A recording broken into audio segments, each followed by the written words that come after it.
السلام علیکم ورحمۃ اللہ وبرکاتہ۔ بسم اللہ والحمد للہ والصلاة والسلام علی رسول اللہ وعلی آلہ وصحبہ ومن والاہ، اما بعد فاعوذ باللہ من الشیطان الرجیم، بسم اللہ الرحمن الرحیم۔ وآخرون اعترفوا بذنوبهم خلطوا عملا صالحا وآخر سیئا عسى اللہ ان یتوب علیہم ان اللہ غفور الرحیم۔ سورہ توبہ میں جو توبہ کی بات ہے اسی پہ ہماری بات تسلسل کے ساتھ جاری ہے۔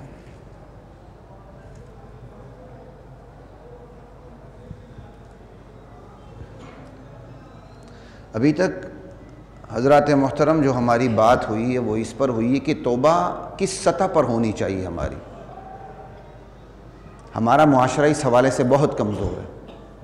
بہت خوب کھل کے بات ہو چکی ہے الحمدللہ، جو میرے اپنے بھی ساتھ میں بات تھی، قرآن کی روشنی میں بھی اور اصحاب رسول کی توبہ کی روشنی میں بھی۔ آج اس پہ بات ہونی ہے توبہ کے اندر تاثیر کیسے پیدا کی جائے، ہماری توبہ میں تاثیر کیسے پیدا ہو، اور اسی ضمن میں توبہ کی اقسام بھی آئیں گی۔ یہ جو میں نے آیت پڑھی سورہ توبہ کی، انہی آیات جو تسلسل کے ساتھ آگے جائیں گی اس میں توبہ کی اقسام بھی خود بخود آتی چلی جائیں گی۔ قرآن کوئی ایسی کتاب نہیں ہے جس طرح کوئی انسان مضمون لکھتا ہے اس کو چند فصلوں میں، چند چیپٹرز میں، چند فصلوں میں تقسیم کر دیں پھر بات کریں، ایسی نہیں۔ خدا کا کلام ہے اور ایک لامحدود سمندر ہے، اس میں سے پھر آپ جواہر اور موتی نکالتے رہتے ہیں جو ختم ہونے میں نہیں آتے۔ تو توبہ کی چار بڑی اقسام پہ بات کرنی ہے، یہی اقسام واضح کر دیں گی کہ توبہ میں تاثیر کیسے پیدا ہوتی ہے۔ تو وہ چار اقسام ضمنی طور پر خود بخود آتی چلی جائیں گی، جیسے جیسے آتی جائیں گی میں اس کی وضاحت کرتا چلا جاؤں گا۔ یہی آیات جو میں نے پہلے پڑھی ہے ابھی میں نے پڑھنی ہے، پھر مزید آگے جانا ہے۔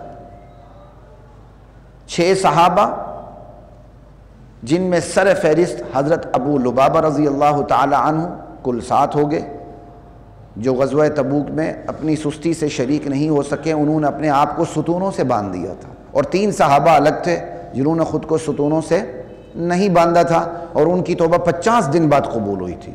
ان کی توبہ ذرا جلدی قبول ہو گئی کیونکہ ان کی توبہ میں ذرا تاثیر زیادہ تھی۔ توبہ کی سطح اور توبہ کا لیول اور توبہ کا معیار وہ جلد اس سطح پہ آ گیا جس سطح پر جا کے اللہ تعالیٰ نے ان کی توبہ قبول کر لی۔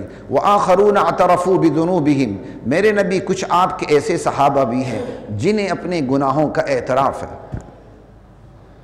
خلطوا عملا صالحا وآخر سیئا، ان کے اعمال ملے جلے ہو گئے ہیں، اچھے اور برے بھی۔ اچھے اس طرح کہ پوری زندگی اچھی ہے، برے اس طرح کے سستی سے غزوہ تبوک میں شریک نہ ہو سکے۔ مشاہبت ان کی منافقین سے ہو گئی، حالانکہ یہ منافقین نہیں ہیں۔ منافقین تو اپنے دل کے روگ کی وجہ سے شریک نہیں ہوئے، اور یہ اپنی سستی کی وجہ سے شریک نہیں ہوئے، اور یہ بہت بڑا گناہ ہے۔ عام جنگ ہو تو ہر ایک پہ فرض نہیں ہوتی وہ جنگ، جہاد وہ ہر ایک پہ فرض نہیں ہوتا وہ جہاد، لیکن جب امام حکم دے تو پھر سب پہ فرض ہو جاتا ہے۔ چونکہ غزوہ تبوک میں نبی کریم صلی اللہ علیہ وسلم نے عام حکم جاری فرما دیا تھا، اس لیے وہ ہر ایک مسلمان پہ فرض ہو گیا تھا، مکلف پہ، مرد پہ، بالغ پہ، اس لیے اتنی شدید سختی ہو رہی ہے اس معاملے میں۔ وہ ساری آپ تفاصیل اس کے حوالے سے سن چکے ہیں، ٹھیک۔ اب آپ یہ دیکھیں، اللہ گواہی دے رہا ہے کہ ان صحابہ کو جو یہ کل 7 ہیں جن میں سر فہرست حضرت ابو لبابہ ہے، کیونکہ ان کے نام میں کوئی اختلاف نہیں، باقی 6 کون ہیں ان میں اختلاف پایا جاتا ہے کہ وہ کون کون سے صحابی تھے۔ اس لیے جب ان 7 کی بات ہوتی ہے ابو لبابہ سر فہرست ہوتے ہیں، باقی 3 کی بات ہوتی ہے کعب بن مالک سر فہرست ہوتے ہیں، کیونکہ انہوں نے اپنی توبہ تفصیل سے بیان کی ہے، ٹھیک ہے۔ اللہ اکبر۔ تو یہ اللہ گواہی دے رہے ہیں کہ میرے نبی کچھ صحابہ آپ کے ایسے ہیں جنہیں اپنے گناہوں کا اعتراف ہے۔ بشری تقاضا ہے نا بھائی، صحابی معصوم نہیں ہوتا۔ کلمہ پڑھنے کا مطلب یہ نہیں کہ وہ فرشتہ بن گیا اب اس پر گناہ کی قدرت ہی نہیں ہے، وہ سستی کر ہی نہیں سکتا، نہیں۔ صحابہ بشر ہوتے ہوئے اس سطح پر چلے گئے تھے جس سطح پر جا کے عام آدمی کی کوئی گنجائش نہیں ہوتی۔ اللہ تعالیٰ قرآن میں کہتے ہیں یہ لوگ تقویٰ کے اہل تھے۔ اللہ اکبر، یہ لوگ تقویٰ کے زیادہ حقدار تھے۔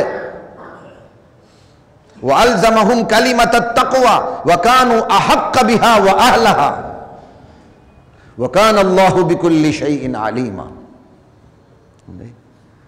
اللہ ہر چیز کا علم، اللہ کو پتہ ہے کہ میرے نبی کے ساتھ جو صحابہ ہیں وہ پوری امت کے اندر، امت کے مقابلے میں ان کے اوپر تقویٰ لازم کر دیا گیا ہے، تقویٰ ان پر چسپاں ہو گیا، اور وہ تقویٰ کے زیادہ حقدار ہیں، وہ تقویٰ کے زیادہ اہل ہیں۔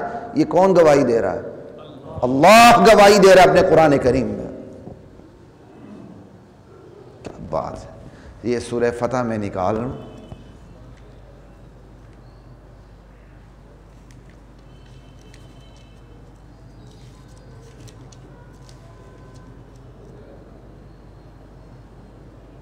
فَأَنزَلَ اللَّهُ سَكِينَتَهُ عَلَى رَسُولِهِ وَعَلَى الْمُؤْمِنِينَ وَأَلْزَمَهُمْ كَلِمَةَ التَّقْوَى وَكَانُوا أَحَقَّ بِهَا وَأَهْلَهَا۔ اللہ کیسے گواہی دے رہا ہے اپنے نبی کے یاران کی۔ مجھے یہ آیت جب میں نے تراویح میں پڑھی تو تب مجھے سمجھ آئی کہ عبداللہ بن مسعود رضی اللہ تعالی عنہ نے صحابہ رسول کے بارے میں جو تعریف کی ہے کہ اختارہم اللہ لصحبت نبی ولاقامت دینی، یہ وہ صحابہ ہیں جن کی شان یہ ہے کہ اللہ نے اقامت دین کے لیے اور اپنے نبی کی ہم نشینی اور صحبت کے لیے چن لیا تھا۔ اچھا، شاید میرے دل میں یہ بات ہے کہ عبداللہ بن مسعود نے یہ چیز کہاں سے کنسیو کی ہے؟ یہ اس آیت سے یہ بات معلوم ہوتی ہے، اس آیت سے یہ بات معلوم ہوتی ہے۔ کیا کمال کی بات ہے۔ خیر، میں اپنے موضوع پہ ہی رہتا ہوں۔ اچھا جی، اب یہ جو ان صحابہ کو، قاری صاحب کہاں ہیں؟ یہ رات تراویح میں بھی تھوڑے سے ہم تنگ ہوئے ہیں، یہ تھوڑا سا دیکھ لیں اس کو۔ توبہ میں سب سے پہلے اعتراف ضروری ہے، ٹھیک ہے، اور قرآن گواہی دے رہا ہے کہ انہیں اپنے گناہ کا اعتراف ہے، ٹھیک ہے۔ یہ ہو گئی توبہ لسانی۔ کیا ہو گئی؟ لیکن توبہ لسانی کی کوئی بنیاد ہوتی ہے، وہ ہے توبہ قلبی۔ توبہ لسانی ہو ہی نہیں سکتی جب تک توبہ قلبی نہ ہو۔ آپ یہاں موجود ہو ہی نہیں سکتے جب تک آپ کا اللہ پہ عقیدہ نہ ہو۔ جن کا عقیدہ کمزور ہے وہ اس وقت بھی کھا پی رہے ہیں، موجاں مستیاں کر رہے ہیں، دیکھ لو باہر۔ آپ یہاں کیوں ہیں؟ آپ یہاں نماز کے لیے، جمعے کے لیے، اللہ اور اس کے رسول کی بات سننے کے لیے بیٹھے ہیں، لیکن اس سے پہلے کوئی بنیاد بنی ہوئی ہے، وہ ہے آپ کا عقیدہ، وہ ہے آپ کی آئیڈیالوجی، وہ ہے آپ کا نظریہ، جس پر یہ بنیاد بیٹھتی ہے کہ آپ اس وقت یہاں جمع ہیں۔ تو توبہ لسانی سے پہلے توبہ قلبی ہے، توبہ اعتقادی ہے، جو دل سے ہوتی ہے۔ بندہ دل سے اعتراف کرتا ہے کہ میں عابد ہوں، میرا ایک معبود ہے جس کے سامنے میں نے پوری زندگی جھکنا ہے، اور یہ جھکنا میری فطرت بھی ہے، میرے اخلاق کا تقاضا بھی ہے، اور میری تخلیق کا مقصد بھی ہے۔ بات سمجھ آ رہی ہے؟ یہ جھکنا میرے اخلاق کا تقاضا بھی ہے، میری تخلیق کا مقصد بھی ہے، اور یہ جھکنا اللہ نے میری فطرت میں بھی رکھا ہے۔ میں اس ذات کے سامنے نہیں جھکوں گا تو کسی نہ کسی کے سامنے جھکوں گا ضرور، کیونکہ جھکنا میری فطرت ہے۔ بندہ جب اللہ کے در کو چھوڑتا ہے تو ہزارہا دروں پہ جا کے سجدہ ریز ہوتا ہے کہ نہیں ہوتا؟ جب اللہ کے در کو چھوڑتا ہے تو پھر زمزم چھوٹ جاتا ہے تو موتر کولا پیتا ہے۔ موتر نہیں پیتے، پیشاب پیتے ہیں نا ہندو، آب شفا، آب حیات سمجھ کے۔ بندہ کہاں گرتا ہے؟ جب بندہ اللہ کا در کو چھوڑتا ہے، سگی ماں سے زنا کرتا ہے، حقیقی بہن سے شادی رچاتا ہے، اور جن سے شادی رچانی ہے ان سے بغیر شادی کے تعلق رکھتا ہے۔ وہ کہتا ہے نکاح نہیں، نکاح کی ریپلیسمنٹ ہو چکی ہے، کانسنٹ سے۔ ود کانسنٹ ماں کے ساتھ زنا کرو، وداؤٹ کانسنٹ بیوی بھی تم پر حرام ہے۔ جب بندہ اللہ کے در کو چھوڑتا ہے تو یہاں پہنچتا ہے۔ اس گندگی کے سیلاب کے سامنے صرف عقیدہ رکاوٹ بنتا ہے۔ بندے سے گناہ ہو جائے، برا کام ہو جائے، بندہ اس کی فطرت اس کو گناہ سمجھتی ہے، اللہ اس کو گناہ باور کرواتا ہے، رسول اس گناہ کو بتاتا ہے، بندہ اس گناہ کا اعتراف کرتا ہے، پھر بغاوت سے پلٹ کے رب کی دہلیز پر آتا ہے، تو اس کے پیچھے صرف توبہ لسانی نہیں ہوتی، توبہ توبہ میری توبہ، اس کے پیچھے عقیدہ ہوتا ہے، نظریہ ہوتا ہے کہ میرے ایک اللہ ہے، اگر مجھ سے جرم ہو جائے تو میں نے اسی کے سامنے جھکنا ہے۔ یہ ہے توبہ قلبی۔ جب تک توبہ قلبی پیدا نہ ہو، ہزار تسبیح تسبیح کر لیں، بڑے بڑے تسبیح، کوئی فائدہ نہیں۔ جائیں بڑی بڑی دکانوں پر اتنی داڑھی والے، بڑی بڑی پگڑی والے بیٹھے ہوتے ہیں، ہاتھ میں تسبیح لے کر 2 نمبر مال بیچ رہے ہوتے ہیں۔ نہ میں عمامہ کی توہین کر رہا ہوں، نہ میں داڑھی کی توہین کر رہا ہوں، داڑھی خود رکھی ہوئی ہے، عمامے کی نیت ہے انشاءاللہ، ٹھیک ہے، یہ تو توہین کی بات نہیں، لیکن بات یہ کہ غلط فائدہ اٹھانا، لوگوں کو اپنے اوپر اعتبار دلانا اور پھر چھرا نہیں ٹوکا بننا۔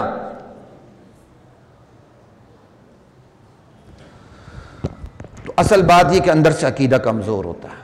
تو حضرات محترم، یہ پورے رمضان ہماری توبہ پہ بات ہوئی ہے الحمدللہ، ٹھیک، اور اس امت کا مرض ہی گناہ ہے، اور اس امت کا مرض ہی گناہ کے بعد توبہ نہ کرنا ہے۔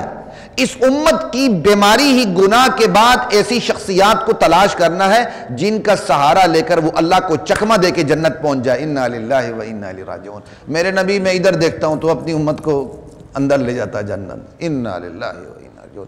یہ حالات ہیں امت کے، یہ حالات ہیں کہ اللہ کا لی بھی اس نے ایک رخ متعین کر دیا، اللہ ادھر دیکھ رہا ہے تو اپنی امت کو لے جا جنت۔ استغفر اللہ استغفر اللہ، العیاذ باللہ، عیاذا باللہ، اعوذ باللہ من الشیطان الرجیم۔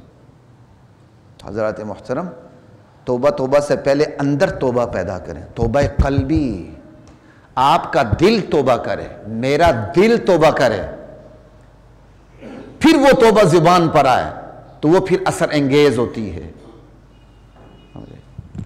ماں سوری منہ سے کرنے سے آپ کا ملازم ہے اور وہ سوری کرتا ہے، یا آپ سوری اپنے افسر بالا کے سامنے کرتے ہیں، اندر آپ کی کوئی نیت ہے نہیں، تو خود ہی دیکھ لیں کہ آپ پر اس کا کیا اثر ہوتا ہے۔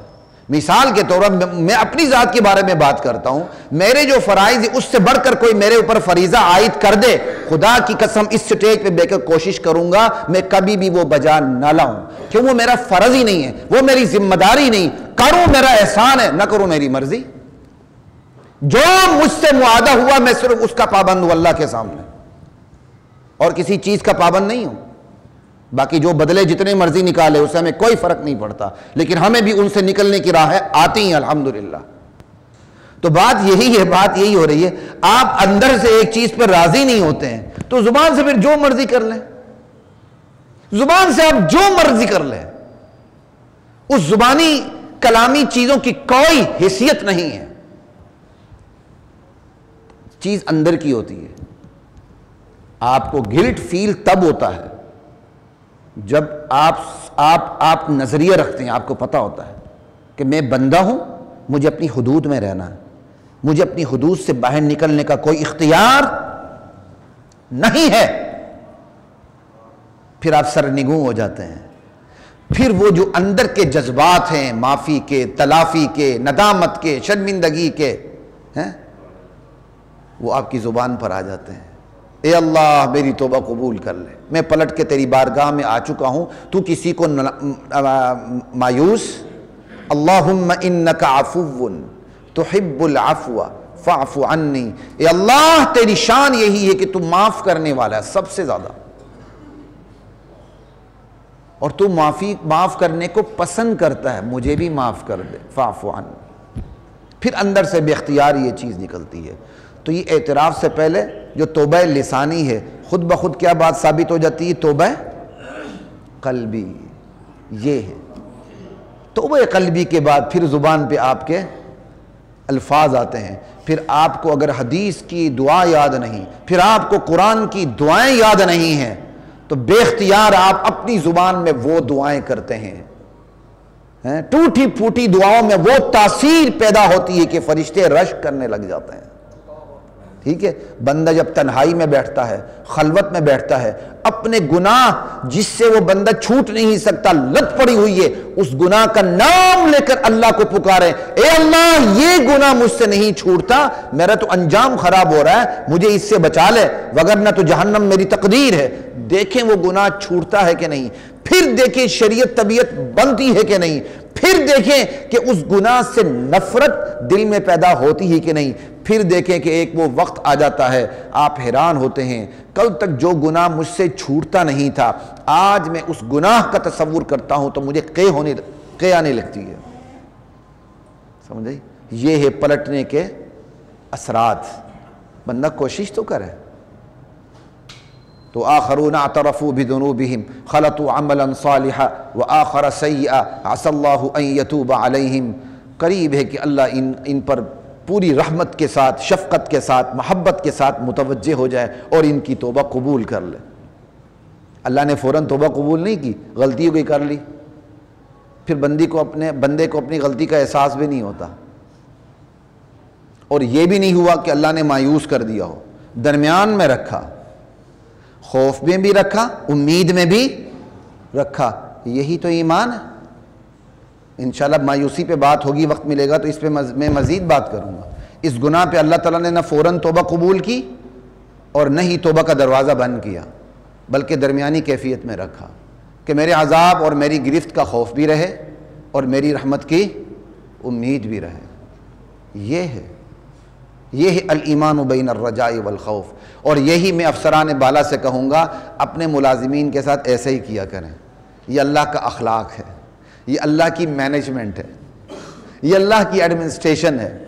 آپ کی کسی ماتحت سے کوئی سنگین غلطی ہوتی ہے، نہ فوراً معاف کریں اور نہ ہی چیپٹر بیچارے کا کلوز کریں، ٹھیک ہے؟ اس کو درمیانی کیفیت میں کچھ عرصہ رہنے دیں، اس کو پتہ ہو میری انکوائری ہوگی، میں کہیں کا نہیں رہوں گا، اور ساتھ ہی ساتھ اسے بالکل مایوس بھی نہ ہونے دیں کہ وہ جا کے خودکشی کر لے، اپنے آپ کو آگ لگا لے۔ اس کو درمیانی کیفیت میں رکھیں۔ کچھ عرصے بعد پھر جو کچھ ہو سکتا ہے قانون کی روشنی میں، قانون عدل اور قانون شفقت اور رحمت دونوں کی روشنی میں جو ہو سکتا ہے، پھر اس کے ساتھ وہ سلوک کریں۔ یہ اللہ کا اخلاق ہے۔ میں کسی یونیورسٹی میں پڑھاتا تھا جب، تو وہاں کے جو کیا کہتے ہیں، پروریکٹر کہتے ہیں، ان کے ساتھ میرا ایک سلسلہ چل نکلا تھا کہ مینجمنٹ اور ایڈمنسٹریشن کے اصول پہ، پولکا کے اوپر، پلاننگ، آرگنائزنگ اور لیڈرشپ اور ایشورنس اور کنٹرولنگ پہ قرآن کریم کی آیات سے ان کے احکام کو کنسیو کرنا۔ ابھی میں پہلا سپارہ میں نے ختم نہیں کیا تھا، 70-80 اصول میں نے کنسیو کر لیے تھے، وہ پروگرام آگے چلا نہیں، تو پھر وہ میں نے اپنے پاس کہیں سیو کر لی، کہیں پڑھے ہوں گے۔ قرآن ایسی جامع ترین کتاب ہے کہ بندہ صرف مینجمنٹ اور ایڈمنسٹریشن کے رول نکالنا شروع کر دے نا، اللہ کا جو سلوک ہے بندوں سے، رسول کا جو سلوک ہے صحابہ سے، تو آپ حیران ہو جائیں گے، اس طرح مینجمنٹ اور ایڈمنسٹریشن کے اصول نکلتے ہیں قرآن کریم سے۔ خیر میں نے ایک اشارہ کر دی۔ اچھا جی آگے چلتے ہیں۔ توبہ قلبی بھی ہو گئی، توبہ لسانی بھی ہوتی۔ آگے دیکھیں اب جب ان صحابہ کی توبہ قبول ہوئی، اب ان کا اخلاص دیکھیں۔ یہ اپنی پوری جائیداد لے کے نبی علیہ السلام کے پاس حاضر ہو گئے، گھر بار مال جائیداد سارے کاغذات اٹھا کے لے آئے۔ وہ آج کے ماحول میں بات کر رہا ہوں، کاغذات سارا کچھ، ساتوں کے ساتوں صحابہ کہنے کہ یا رسول اللہ یہ مال اللہ کے راستے میں قبول کر لیجیے گا، کیونکہ بندہ اسی مال و دولت کی وجہ سے سستی کا شکار ہو جاتا۔ سمجھ آئی بات کی؟ کل تک اس کے پاس پیسے نہیں ہوتے، اور جب اس کے پاس پیسے آتے ہیں، جب اس کے کہا جائے یار اس فلاحی ادارے میں خرچ کر لو، اس مسجد میں خرچ کر لو، اس مدرسے میں خرچ کر لو، یہاں خرچ کر لو، کہتا میں ہی رہ گیا ہوں، یہ لوگ میرے پاس ہی آتے ہیں۔ تو اپنی اوقات دے، کل تیرے پاس 2 ٹکے نہیں تھے، آج اللہ نے تجھے یہ اوقات دی کہ لوگ تیرے پاس آ گئے کہ اللہ کے راستے میں خرچ کرو، اور تو قارون بن رہا ہے۔ تیری پوری دولت تو قارون کی ایک چابی کے وزن کے برابر نہیں ہے۔ شرم آنی چاہیے۔ صحابہ کو دیکھیں، توبہ قبول بھی ہو گئی، مال لازم بھی نہیں ہو گیا، پورا مال لے کے آگئے، یا رسول اللہ یہ مال ہے، ہم چاہتے ہیں اللہ کے راستے میں دے کے فارغ ہو جائیں، اور اندر یہی بات تھی کہ اسی مال نے تو ہمیں روکا تھا، ہم اسی چیز میں رکے ہوئے تھے، چلیں توبہ کی تکمیل بھی ہو جائے گی اور پاک صاف ستھرے نتھرے ہو جائیں گے، پھر کما لیں گے، کوئی بات نہیں۔ یعنی وہ اپنی توبہ کی تکمیل پہ دے رہے تھے۔ اب ایمانداری سے بتائیے، توبہ کا کوئی ایسا تصور ہمارے معاشرے میں ہے کہ آپ مال دے کے توبہ کریں، اللہ کے راستے میں دولت لٹا کے توبہ کریں، 3 پلازے ہیں تو 1 پلازہ اللہ کے نام پہ دے کے توبہ کریں، کروڑوں روپے ہیں تو 1 کروڑ اللہ کے راستے میں دے کے توبہ کریں، زندگی بھر 2 نمبر مال بیچتے رہے اور جب اچھی خاصی 3-4 کوٹھیاں بن گئی تو تسبیح ہاتھ میں لے کے اب توبہ توبہ کر کے 1 نمبر مال بیچ رہے ہیں۔ خود تو خدا کا خوف کرو، اللہ کے راستے میں دو، اپنے مال کو پاک صاف کرو، حلال کمائی دو۔ میں نے بہت پہلے بھی آپ کو ایک دفعہ بات کی تھی، میرا بچپنا تھا، میرے ایک عزیز تھے، وہ کوئی سودا سلف لینے کے لیے آئے تو میں ان کے ساتھ، یہ ابھی تک مجھے یاد ہے، ہم یہ شاید شالمی کی طرف گئے تھے، میرا بچپنا تھا، انہوں نے کوئی رسید زیادہ بنوا لی، میں نے کہا بھائی جان یہ کیا کر رہے ہیں؟ کہتا ہے پاؤں کے نیچے ایک بڑی گاڑی، پتہ انہوں نے کس گاڑی کا نام لیا مجھے یاد نہیں، اس وقت پجیرو ہوتی تھی یا کیا ہوتی تھی، سمجھ آئی؟ آج کل تو ڈوم بانڈ میراثیوں کے پاس بھی فارچونر ہے، سمجھ آئی؟ اور بڑے فخر سے کہتے ہیں ہم کھوتی ریڈی سے اس پہ آئے ہیں، اور سب رال ٹپکاتے ہوئے اس کو دیکھتے ہیں، کھوتی ریڈی، یار یہ تو خوش قسمت ہے، سمجھا؟ انہو لذو حظ عظیم، یہ تو بڑے نصیبہ والا ہے۔ پڑھے جا کے 20واں سپارہ، قارون کے خزانے کے اوپر جو رال ٹپکاتے تھے وہ کون تھے؟ ہم بھی وہی ہیں۔ آج کے قارون یہ ڈوم بانڈ میراثی ہیں، کھوتی ریڈی سے آگے فارچونر کے اوپر، سمجھ آئی؟ اور پھر ان کے اوپر ہمارا پورا معاشرہ رال ٹپکاتا ہے۔ بات کس پہ ہو رہی تھی جہاں سے بات چھوڑی تھی میں نے؟ کسی کو یاد ہو؟ ہاں جی، جب میں نے ان کو یہ کہا کہ یہ آپ مطلب مان لیا، رسید بڑی بنوا لی، وہ شاید کوئی ان کا سرکاری ٹھیکہ تھا، تو ماشاءاللہ سرکاری ٹھیکوں میں تو ہر شعبے میں ہر ادارے میں یہ بڑے بڑے کام چلتے ہیں، سمجھ آئی؟ یہ ٹھیکیدار بس اللہ تعالیٰ حفاظت فرمائے۔ تو کہنے لگے ارے چھوٹے بھائی پاؤں کے نیچے ایک بڑی گاڑی آنے دو، توبہ کر لوں گا۔ پھر یہ بتانے کا مقصد یہ ہے کہ آج بھی لوگوں کا یہی مزاج ہے، یہی نفسیات ہے۔ وہ کہتے ہیں دولت ایک دفعہ نیچے آ جائے، قارون کے خزانے پہ بیٹھ جائے، اس کی بعد توبہ کر لیں، مری میں ایک لنگر کھول لیں، پورے ملک کو لوٹ لیں، ملی میں لنگر خانہ کھول لیں، غریبوں کے لیے کوئی یتیم خانہ بنا دیں، او جی فلاں نے تو بڑی فاؤنڈیشن بنائی ہے، بڑی ڈسپنسریز بنائی ہوئی ہیں، اور بڑے بڑے کام ہو رہے ہیں، ہسپتال بنائیں، شفا خانے بنائیں۔ پیسہ کہاں سے آیا ذرا دیکھ لیں، کیونکہ پیسہ تو حضرت نے بنا لیا، اوپر بیٹھ گیا، اب وہ پیسے بچے دے رہے ہیں، سونے کی مرغی پاس ہے، حرام مرغی، اور وہ حلال انڈے دے رہی ہے، ماشاءاللہ، لا الہ الا اللہ۔ صحابہ کو دیکھیں پوری دولت لے کے آگے، یا رسول اللہ قبول کر لیجیے اللہ کے راستے میں۔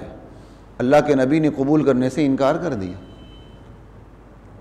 پہلے انہوں نے خود کو ستونوں سے باندھا تھا کہ جب تک اللہ کے نبی نہیں کھولیں گے ہم پڑے رہیں گے چاہے مر جائیں۔ اللہ کے نبی نے کہا میں بھی نہیں کھولوں گا جب تک مجھے اللہ نہیں کہے گا۔ اللہ کے کہنے پر گرے کھلی۔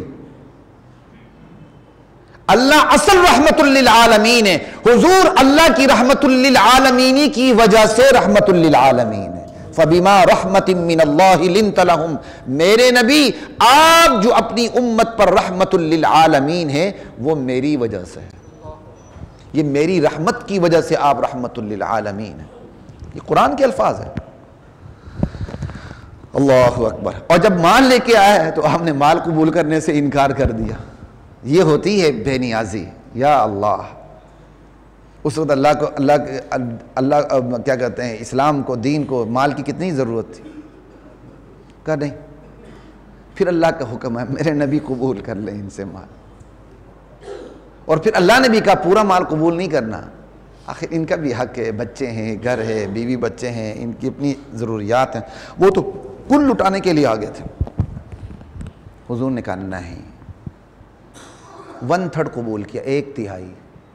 یہی من، یہ لفظ بتا رہا ہے خذ من اموالہم صدقہ، میرے نبی ان کے اموال سے صدقہ قبول کر لیجئے، پورا نہیں، خذ اموالہم نہیں کہہ کہ ان کے پورے مال کو قبول کر لیں، خذ جمیع اموالہم نہیں، خذ من اموالہم، قبول کر لیں۔ کیوں بھائی؟ کس کا فائدہ ہوگا؟ اسلام کو بڑی ضرورت ہے، جہاد ہوگا، کفار پر غلبہ ہوگا، غریبوں کی مدد ہوگی، ایسا ہی ہے؟ ایسا ہی ہے نا؟ نہیں، ایسا نہیں ہے، ایسا نہیں ہے۔ اپنی نفسیات ٹھیک کیجیے گا۔ ہمارے معاشرے میں اکثر لوگ رمضان میں زکوٰۃ نکالتے ہیں، ٹھیک ہے، حالانکہ جس مہینے زکوٰۃ فرض ہوتی ہے جس وقت، اسی وقت آغاز ہونا چاہیے، لیکن لوگوں کو پتہ نہیں ہوتا، جب مال آتا ہے پھر احساس ہوتا ہے تو پھر وہ رمضان سے ہی شروع کر دیتے ہیں، وہ ایک الگ کہانی ہے۔ تو زکوٰۃ آپ کیوں نکالتے ہیں؟ تاکہ غریبوں کی مدد ہو، جی؟ تو پھر وہ بھی تو آپ ہی کا فائدہ ہے بھائی، آپ کہہ رہے ہیں مال پاک ہو، وہ بھی کس کا فائدہ ہے؟ آپ کا فائدہ ہے، آپ اپنے مال کو پاک کر رہے ہیں۔ تو خیر اب اس کو سمجھیے گا، زکوٰۃ ہوں، صدقات ہوں، واجبی ہوں، نافلہ ہوں، کوئی بھی ہوں، سب سے پہلے صدقات اور زکوٰۃ کا فائدہ دینے والے کو ہے۔ کس کو ہے؟ دینے والے کو ہے۔ لینے والے کو ہو یا نہ ہو الگ مسئلہ ہے، وہ ضمنی مسئلہ ہے، وہ سیکنڈری مسئلہ ہے۔ جو ضمنی مسئلہ ہے اس کو ہم نے اصل بنا دیا ہے، انسانیت کی خدمت، انسانیت کی خدمت، اسی کو ہم نے فوکس کیا ہوا ہے، بس سمجھ آئی؟ اور پھر دیندار بھی زکوٰۃ دیتے ہوئے خوش ہوتا ہے، شکر ہے غریب کی مدد ہو گئی، اے شکر ہے تیری مدد ہو گئی، ورنہ تو پکڑا جاتا۔ یہ ہے۔ اب سنیے، میں نے اس لیے اس پر توجہ دلائی، قرآن کے الفاظ دیکھیں، خذ من اموالہم صدقۃ تطہرہم، میرے نبی ان کے مال میں سے یہ جو صدقہ لے کر آئے ہیں پورا نہیں لینا، کچھ لے لیں، وہ 1/3 میں نے آپ کو بتا دیا، اللہ کے نبی نے قبول کر لیا، ٹھیک ہے۔ اور پھر کیا کرے گا یہ صدقہ؟ تطہرہم، ان کو پاک کرے گا۔ کیا اسلام کی شان بے نیازی ہے! ارے تم فی سبیل اللہ دے رہے ہو، نہ اللہ پہ احسان، نہ رسول اللہ پہ احسان، نہ صحابہ پر احسان، نہ مسلم معاشرے اور سماج پہ احسان، یہ احسان سب سے پہلے تم دینے والوں پر ہے۔ یہ صدقہ تمہیں پاک کر رہا ہے، تطہرہم وتزکیہم بہا، یہ جو صدقہ ہے میرے نبی ان سے صدقہ لے کے ان کے دلوں کو مانچ کے ان کے زنگ کو صاف کر کے پاک صاف کر دیں۔ وتزکیہم تاکید ہے تطہر کے۔ ہمارے عام اردو ترجمہ میں یہ لکھا ہوتا ہے کہ آپ ان سے مال لے لیں اور مال کے ذریعے ان کو پاک کریں، تطہرہم، لیکن دوسرا ترجمہ بھی، ان سے صدقہ لیں تو اللہ کے نبی نے بھی صدقے کے ذریعے پاک کرنا ہے، تو براہ راست یہ بھی ترجمہ ہو سکتا ہے، صدقہ لیں جو صدقہ ان کو پاک کرے گا، تطہرہم، جو صدقہ ان کو پاک کرے گا۔ اس لیے زکوٰۃ دیتے ہوئے، صدقات دیتے ہوئے، چیریٹی کرتے ہوئے، ڈونیشن دیتے ہوئے آپ نے سب سے پہلے عقیدہ کیا رکھنا ہے؟ یہ میں اپنی مدد کر رہا ہوں، یہ میں اپنی، یہی وجہ ہے کسی معاشرے میں بالکل ایک بھی غریب نہ ہو، زکوٰۃ پھر بھی نکال کے الگ کرنی۔ کیوں؟ زکوٰۃ حاجت روائی کے لیے نہیں ہے، وہ اس کا ضمنی فائدہ ہے۔ زکوٰۃ جس طرح نماز فرض ہے، زکوٰۃ فرض ہے۔ آپ نماز غریب کے لیے پڑھتے ہیں؟ آپ نماز غریب کے لیے پڑھتے ہیں؟ اللہ کے لیے پڑھتے ہیں۔ آپ کی نماز سے غریب کو کیا فائدہ ہوتا ہے؟ آپ کو فائدہ ہوتا ہے، ضمنی طور پر اس کو بھی فائدہ ہوگا۔ آپ نماز پڑھیں گے، آپ کا دل نرم پڑ جائے گا، آپ حلیم ہو جائیں گے، آپ بردبار ہو جائیں گے، آپ کی طبیعت میں انکساری آئے گی، رحمت پیدا ہوگی، پھر آپ کو شفقت پیدا ہوگی مسلمانوں پر، پھر وہ رحمت اور شفقت آپ کی متوجہ ہو جائے گی، وہ ضمنی طور پر ہے۔ لیکن نماز اللہ کے لیے پڑھتے ہیں۔ جس طرح عبادت بدنی نماز میں غریب کا کوئی تصور نہیں، بالکل عبادت مالی، وہ زکوٰۃ ہو، وہ صدقات ہو، وہ ڈونیشن، چیریٹی، کچھ بھی ہو، بالکل جس طرح نماز میں آپ کا غریب کا تصور نہیں آتا کہ میں نماز پڑھ رہا ہوں اپنے فائدے کے لیے، بالکل یہ صدقات عبادت مالی میں بھی غریب کا تصور نہیں آنا چاہیے۔ سب سے پہلے کس کا تصور آنا چاہیے؟ خود اپنا ہونا چاہیے۔ جس طرح میں نماز پڑھ کے اپنی ذمہ داری نبھا رہا ہوں، زکوٰۃ دے کے بھی میں اپنی ذمہ داری نبھاؤں گا۔ ہاں، میری زکوٰۃ دینے سے اللہ نے ضمنی فائدہ یہ رکھا ہے صدقات کا، فی سبیل اللہ، چلو غریب بھی کھا لیں گے۔ وگرنہ گزشتہ امتوں میں فی سبیل اللہ جو دیا جاتا تھا وہ امت کے لیے کھانا حرام ہوتا تھا، الگ کر کے رکھ دیا جاتا تھا، اوپر سے آگ آ جاتی تھی، آگ اس صدقے کو چٹ کر کے کھا کے فارغ کر دیتی تھی، یعنی جلا کے راکھ کر دیتی تھی، اور یہ اس کی قبولیت کی علامت ہوتی تھی۔ اس امت کے اندر یہ آگ کا سلسلہ اوپر سے نہیں آیا، غریب کے پیٹ میں دے دیا گیا، فقراء، مسکین، ضرورت مند، یا آپ کے نافلہ صدقات ہیں تو جو مسکین نہیں ہے اس کو بھی لگ جاتی ہے، سارا کوئی، پھر اس کی الگ ڈیٹیل۔ بات سمجھ آ رہی ہے؟ گزشتہ امتوں میں فی سبیل اللہ جو دیا جاتا تھا وہ امت کھا نہیں سکتی تھی. تو یہ دلیل ہے کہ صدقات کا فائدہ سب سے پہلے کس کو ہے؟ دینے والے کو. یہ بات ذہن میں رکھیے گا آپ. ٹھیک ہے، آگے چلتے ہیں، اس پہ زیادہ اب بات کرنے کا موقع نہیں. تو طاہرہم وتزکیہم بہا وصلی علیہم. تو یہ ہو گئی کیا کہتے ہیں توبہ کی، یعنی توبہ مالی. یہ کیا ہو گئی؟ توبہ. اور یہ توبہ مالی کا تصور بدقسمتی سے ہمارے معاشرے میں ہے ہی نہیں ہے کہ بندہ توبہ یوں بھی کرے کہ اللہ کے راستے میں مال لٹا دے. ہاں بعض صوفیہ کے اندر یہ ہے، اہل تصوف کے اندر، کہ وہ صوفیہ اپنے مریدین کی جب تربیت کرتے ہیں تو مریدین کو یہ سمجھا دیتے ہیں تم سے غلطی ہو جائے تو اپنی طرف سے اپنے اوپر ایک صدقہ واجب کر دو کہ یہ میں اللہ کے راستے میں دے رہا ہوں. اور ایسا کرنا چاہیے بندے کو. آپ سے کوئی غلطی ہو جاتی ہے، ماں باپ غصے میں آ جاتے ہیں، اولاد کے لیے کوئی بد دعا منہ سے نکل جاتی ہے، کوئی غلط لفظ نکل جاتا ہے، دوست احباب بیٹھے ہوئے کوئی منہ سے گالی نکل جاتی ہے، کسی کی غیبت ہو جاتی ہے، بندہ ان تمام چیزوں کو سامنے رکھ کے نا صدقہ دے دیا کرے. اور اس صدقے میں نیت یہی کرے کہ یا اللہ میں یہ توبہ کر رہا ہوں، یہ میں کیا ہے. تو پھر ان چیزوں سے، کمزوریوں سے بچنا اور آسان ہو جاتا ہے. صوفیہ کے ہاں بہرحال یہ سلسلہ موجود ہے، لیکن عوام الناس میں یہ سلسلہ موجود نہیں ہے جو ہونا چاہیے. اور کہا وصلی علیہم، میرے نبی ان سے کیا کہتے ہیں قبول کر کے ان کے حق میں دعائے رحمت کیجیے. اور آپ کا معمول تھا، آپ کہا کرتے تھے کوئی بھی آ جائے نا اللہم صلی علی آل فلاں، فلاں کی جگہ نام لے لیتے تھے، یا اللہ اس پر اپنی رحمت کی برسات برسا دے، جو صدقہ لے کر آتا تھا. آج بھی ایسے ہی ہونا چاہیے، کوئی چیریٹی دے، ڈونیشن دے تو اس کو ضرور دعا دینی چاہیے. سمجھے؟ آپ نے عبداللہ بن اوفا کو دعا دی اللہم صلی علی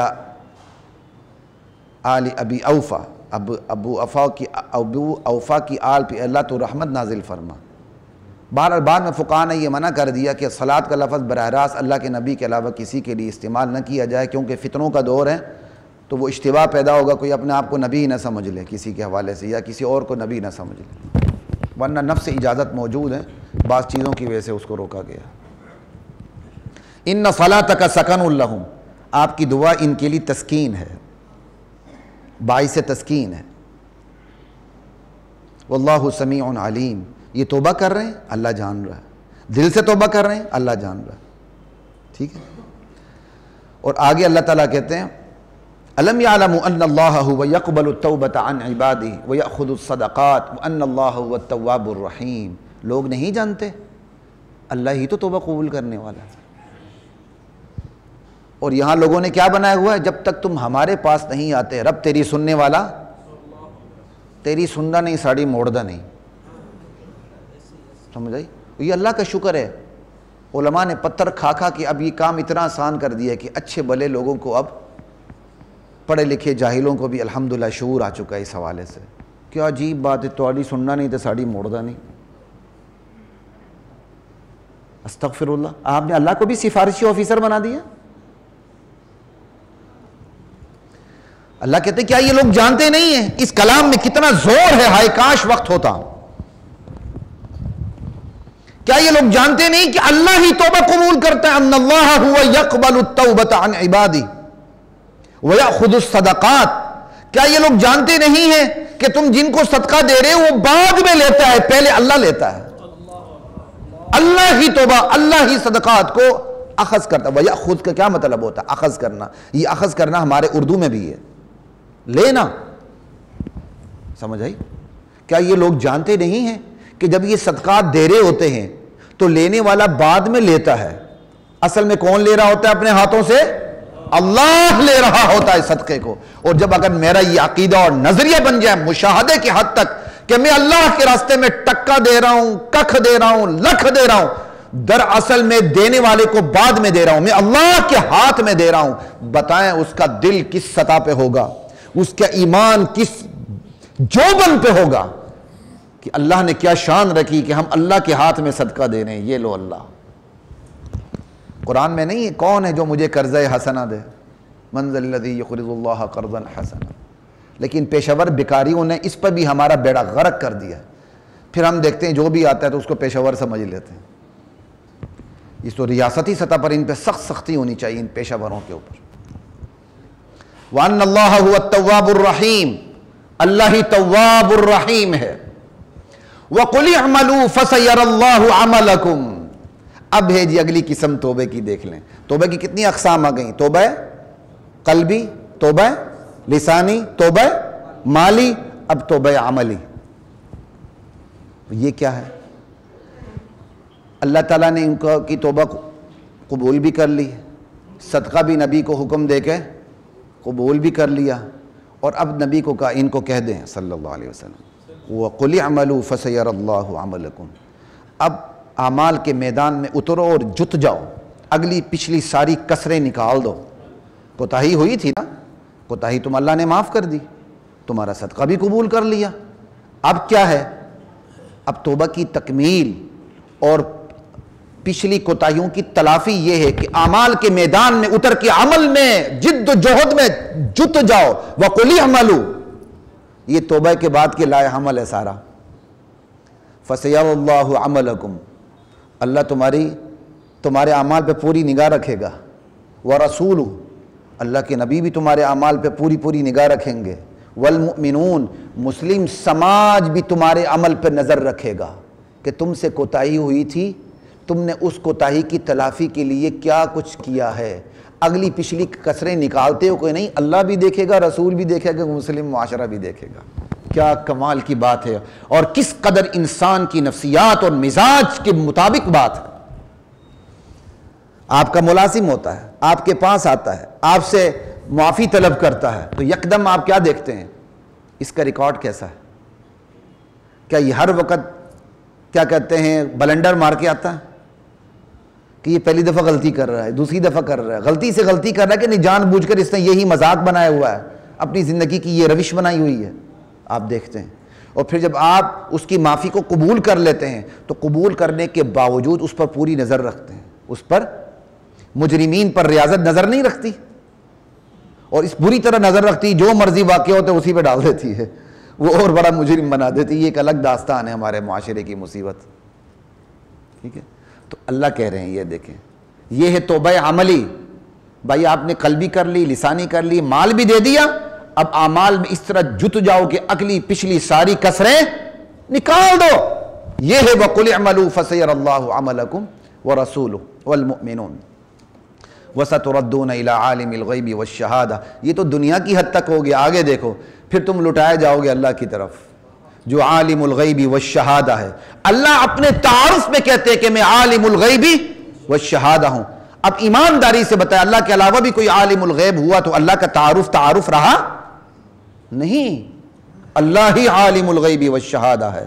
دل کی باتوں کو جاننا، آنکھ کی خیانت کو جاننا، ابھرنے والے وسوسوں تک کو جاننا، پتے کا گرنا، بحر ظلمات کے اندر دانوں کا موجود ہونا، یہ سب کون جانتا ہے؟ اللہ۔ اللہ کہتے تم آؤ گے اس ہستی کی طرف جو عالم الغیب والشہادہ ہے، پھر وہ تمہیں تمہارے اعمال بتائے گا، اس کے مطابق پھر تم سے سلوک کرے گا۔ یہ ہیں جی توبہ کی 4 بڑی اقسام۔ حضرات محترم، تھوڑا سا وقت ہے آپ سے لیتا ہوں، انشاءاللہ مزید آپ سے بات کرتے ہیں۔ 13 منٹ ہو گئے، ٹھیک۔ ویسے بھی رمضان ہے تو آپ کو تو اپنے لیے نہیں تو ہمارے لیے تھوڑی سی ریلیکسیشن دے دیں، ٹھیک ہے نا جی؟ ہمارے پر احسان ڈال دیں، کوئی بات نہیں۔ لا الہ الا اللہ۔ تو اب اگلی بات کہ جب بندہ توبہ کرتا ہے، توبہ میں سب سے جو بنیادی عنصر ہوتا ہے نا توبے کا نچوڑ، وہ نبی کریم صلی اللہ علیہ وسلم کی ذات اقدس نے جو فرمان جاری کیا وہ یہ ہے، الندم توبہ، ندامت، شرمندگی، شدید غم اور افسوس اپنے گناہ کے اوپر، یہ توبہ کا نچوڑ ہے، یہ توبہ کا رکن اعظم ہے۔ حج کا رکن اعظم کیا ہے؟ نہیں بھائی، حج کا رکن اعظم وقوف عرفہ، بالکل وہی اسلوب ہے یہاں بھی، الحج عرفہ، حج تو عرفے کا نام ہے، اللہ کے نبی کی حدیث ہے، یعنی عرفہ حج کا نچوڑ ہے۔ یہاں یہ کہا گیا الندم التوبہ، ندامت توبہ کا نچوڑ ہے۔ سمجھ آئی بات کی؟ ندامت، شرمندگی، شدت حزن، یہ توبہ کا نچوڑ ہے. باقی باتیں ساری بعد میں ہوتی ہیں. وہ بندے کو ندامت نہ ہو، بغاوت ہو، وہ توبہ کرے گا.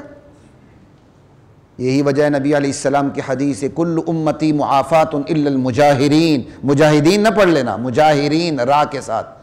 میری پوری امت کو تو معافی مل سکتی ہے، مگر جو اعلانیہ گناہ کرتے ہیں، اپنے پردے چاک کرتے ہیں، ان کو معافی نہیں ملے.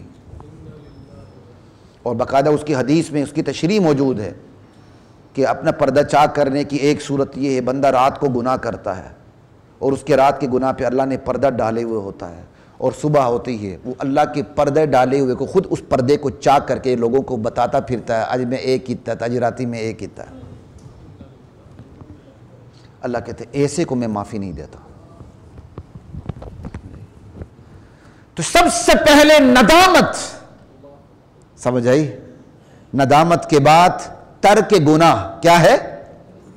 شرمندگی کا لازمی نتیجہ یہ ہونا چاہیے گناہ چھوٹ جائے. اچھا جی، آپ گناہ کیوں چھوڑتے ہیں جی؟ شراب اس لیے چھوڑتے ہیں کہ گردے خراب ہوتے ہیں. بدکاری اس لیے چھوڑتے ہیں کہ ایڈز ہوتی ہے. گندی عورتوں کے پاس جانا اس لیے چھوڑ دیے کہ بڑی بڑی ناپاک بیماریاں پڑتی ہیں. لواطت اس لیے چھوڑ دی کہ بندہ کو گندی بیماری پڑ کے بندہ مر جاتا ہے.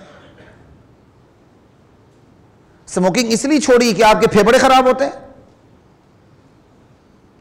پان نشے والا اس لیے چھوڑ دیے کہ آپ کے دانت خراب ہوتے ہیں. پھر تو یہ توبہ ہی نہیں ہے بھائی، یہ توبہ نہیں ہے. توبہ یہ ہے کہ اللہ کی رضا لینے کے لیے اس کی ناراضی سے بچنے کے لیے چھوڑنا، یہ ہے توبہ. جو گناہ کو اللہ کی رضا مندی کے علاوہ کسی اور جذبے سے اس گناہ کو چھوڑتا ہے تو گناہ تو چھوڑ دیا لیکن توبہ نہیں ہوئی. توبہ، یہ بات یاد رکھیں. جبڑے میں دانت نہیں رہے، اب بندہ بھیڑیا نہیں رہا اس لیے کسی کو چیر پھاڑ نہیں سکتا، تو یہ توبہ نہیں ہے. توبہ یہ ہے کہ اللہ کے حکم کی وجہ سے چھوڑنا، کہ میرے رب کو یہ کام پسند نہیں ہے اس لیے میں اس سے پیچھے ہٹ گیا ہوں. یہ ہے ترک گناہ. ندامت کے بعد ترک گناہ صرف اللہ کو راضی کرنے کے لیے اور اس کی ناراضگی سے بچنے کے لیے. دو باتیں ہو گئیں. اور تیسری بات آئندہ کے لیے عزم بالجزم کہ انشاءاللہ بتوفیق اللہ تعالی وعونی یہ گناہ میں کبھی بھی نہیں کروں گا. اب وقت نہیں، میں اس پہ تفصیل نہیں کر سکتا آگے. اور چوتھی بات اللہ سے معافی مانگنی. یہ ساری چیزیں ہوں گی، ندامت ہوگی، ترک گناہ ہوگا، آئندہ کے لیے عزم بالجزم ہوگا، اللہ کے سامنے ہاتھ اٹھیں گے، اللہ ضرور قبول کرے گا. اللہ اب وہ یہ نہیں ہے کہ آپ نے کسی کا مال مار دیا اور معافی مانگ لی تو مال بلیک منی وائٹ ہو گئی، ایسا نہیں ہوگا. وہ دیکھا جائے گا کہ وہ معافی، وہ گناہ کس نوعیت کا گناہ ہے، اس کے مطابق معافی ہوگی.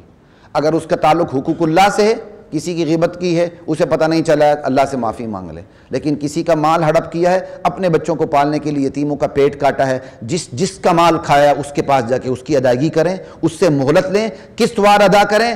اسے کیا کہتے ہیں، وہ اگر آپ کو معاف کر دے تو آپ کا بہت بڑا احسان ہے. اللہ اور اس کے رسول کے بعد، آپ کے والدین کے بعد سب سے بڑا محسن ہے وہ آپ کا.